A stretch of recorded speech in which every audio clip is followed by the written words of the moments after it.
Dear students, today we will see the difference between the EMF of a cell and potential difference, and also we see the combination of resistors. So first let we see difference between the EMF of a cell and potential difference.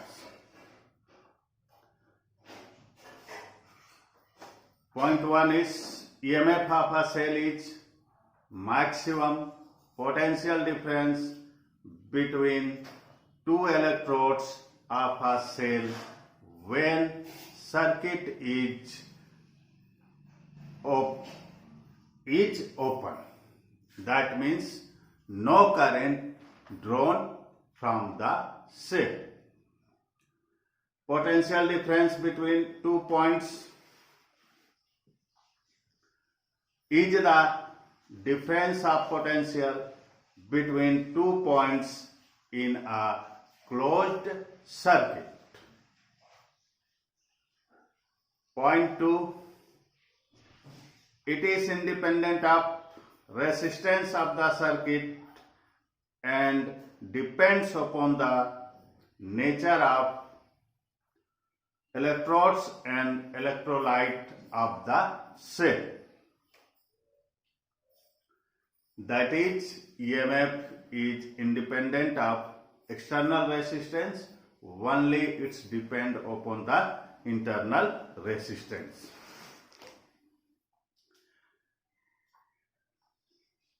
In case of potential difference, it depends upon the resistance between 2 points of the circuit and current flowing through the circuit. Point 3, EMF is used for the source of electric current. But potential difference, it is used for measuring potential difference between 2 points of the closed circuit. EMF is cause and potential difference is effect. Now we start combination of resistors. There are two types of combination of resistors: series combination and parallel combination. First, you know what is series combination. When we connect resistor end to end in succession is called series combination. When the resistors are connected in series and if potential difference is applied across the combination, the same current flow through each resistor. Let the total potential difference applied across them be V and the current flowing through each resistor be I. Let the potential difference across each resistor R1, R2 and R3 be V1, V2 and V3 respectively. Let three resistance R1, R2 and R3 can be replaced by a single resistance RS called effective or equivalent resistance. when the same potential difference V is applied across RS, here S is in subscript, the same current I flow through it. Then using Ohm's law, we can write V equal to IR, also V1 equal to IR1, V2 equal to IR2 and V3 equal to IR3. Therefore, V equal to V1 plus V2 plus V3 or IRS equal to IR1 plus IR2 plus IR3.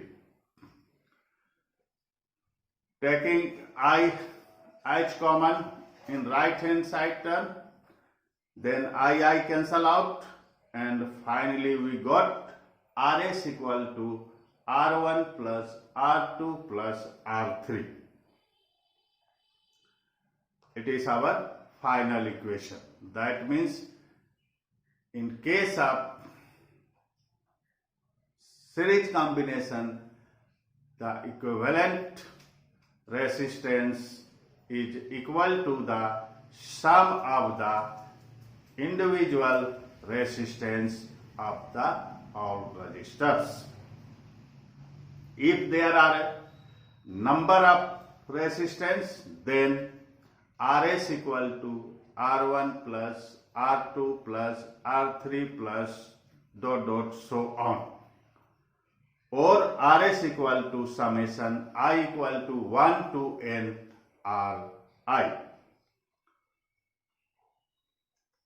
But when R1 equal to R2 equal to R3 equal to R, that means each resistors have the resistance R or equal to each other, then effective resistance of N resistor is in series is RS equal to NR. Here N is the number of resistor and R is the resistance of resistor. Now remember, when resistors are connected in series, first point to remember, the same current flow through each resistor. Second point, the current through each circuit does not depend on the relative position of different resistors in the circuit. Third point, the potential difference across any resistor is directly proportional to the resistance. Fourth one, the equivalent resistance is the sum of the individual resistance. Fifth point, the power consumed is different in different resistor. Larger the resistor, the higher the power consumption. It's all for